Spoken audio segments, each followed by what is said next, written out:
Hi, everyone. Welcome to my first solo episode. I am so excited to talk with you a little bit more, just on a personal note, because I've been putting content out on LinkedIn now for about 5 years, and I've just been wanting to give my community a little more behind the scenes than just long form content. So here we are. I'm excited that you're joining me. And the goal is to have a solo episode every week now that you can tune in and listen to really actually have actionable insights for your career. This week, I'm focusing on job searching. So, not everyone is job searching right now, but let me tell you, at one point this year or next year, you might be. And I want to lay the groundwork of why this market right now is so competitive. I have been hiring for about 10 years now. And this market is the most competitive I've ever seen it from a candidate perspective. The reason why, first off, 3 in 5 professionals globally are looking for jobs right now. 3 in 5. That means if you are out to dinner with your friends and there's 5 of you, 3 of you are likely talking resumes or that you're interviewing, which is very likely because I'm thinking about several of my friends right now that are doing the same. So that is laying the groundwork. Now, if we're talking internally, what is happening at companies and what are recruiters and hiring managers seeing? Applications tripled. So I want to focus on that number in 2024. That means any application that you're submitting online and you're sitting back and you're hoping for a response, there's going to be triple the amount of applicants. If you are on LinkedIn and have premium, the job will actually show you the amount of applicants that have applied. And when you scroll down, when you have premium, it literally shows you. And I have seen this for jobs where it's in the thousands. Thousands.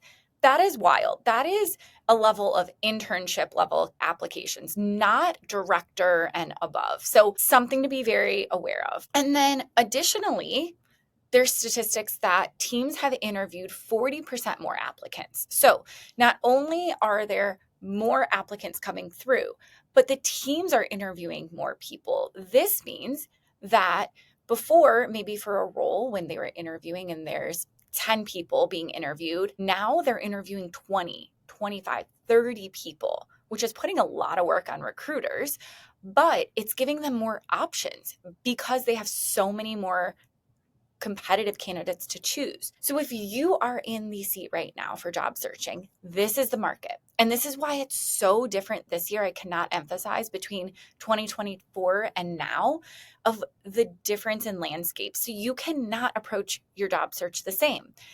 I don't really know many people this day and age that are submitting an application to a job without knowing anyone at the company, getting through and getting hired. It's pretty rare, and I don't want to discourage you. Does it happen? Absolutely. I've been on the other side of hiring where I myself have had referrals and then I've gone through candidates and I've hired the candidate. So it is possible. I don't want to completely derail you from just applying to jobs, but let me tell you, it's going to take longer and you're going to get a lot more rejection. So in this solo episode, I'm going to take you through 3 simple things that you can do in your job search in 2025 that's going to be very different to help you stand out. The first is diversify. I am not a financial expert, so I'm not here to talk about 401k diversification, but I'm here to tell you, diversify your efforts in the job space. If you're only scrolling on LinkedIn, that is a small amount of the jobs. So taking a step back on the hiring side, I've been at companies where we do not put every job on LinkedIn. Why? Because it's pricey and the market is pretty oversaturated. So keep this in mind when you're scrolling through and not seeing jobs that you're excited about. That is a small portion of the job applicants. So diversify. Go to other platforms. Go direct to the company. I always like platforms like Built-in is really awesome. There's another one called Oda, which is now Welcome to the Jungle, and it's phenomenal for tech, remote roles, global roles, a lot in marketing, a lot in finance and HR too. So diversify, go somewhere else. Flex Jobs is another one that's really great. Glassdoor.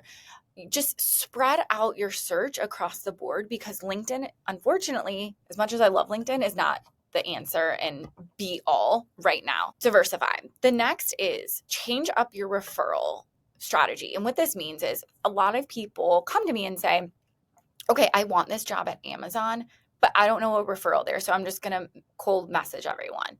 That's a different episode. We can talk about that approach. But I say, hold on that job.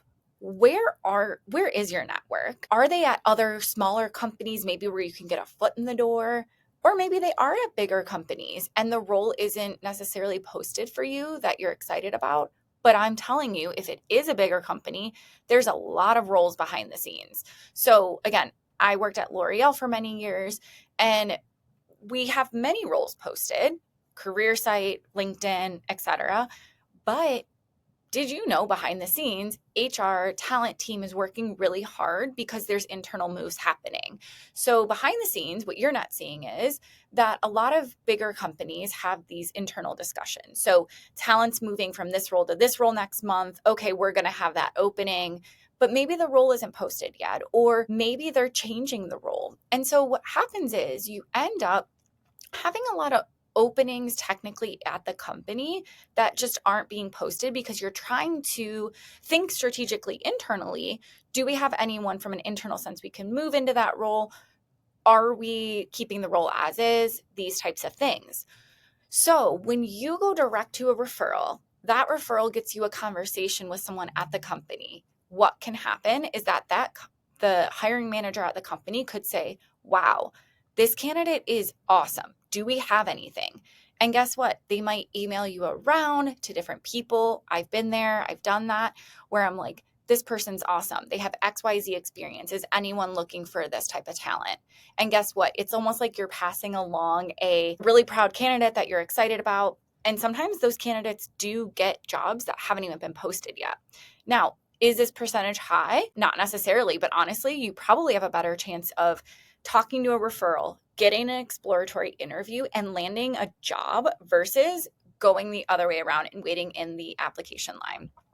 So that's the next thing you can do. The final thing is, in this competitive world, I suggest having more than a resume. And what that means is you might have a portfolio of work, a cool presentation. I like to suggest making a one-pager on Canva that's visually kind of stands out. What I would say is take your key themes of what you're really good at and put it into a one pager that's almost like a brochure on why you're awesome. You can kind of think of it as a cover letter, but a cover letter is very verbose. I don't necessarily encourage spending so much time on cover letters because you are going up against thousands of candidates and that recruiter might not get to read it. Now, there's back and forth about cover letters, whether to put them or not. My hot take is don't waste your time, do something more visual. So my take is that the cover letter of the future is going to be a lot more visually pleasing so I can look at it in 7 seconds and know, do you have this experience? Wow, this is really great to see. And it helps you stand out as a candidate because you're taking a little bit more of a step, but you're not having to write a very long verbose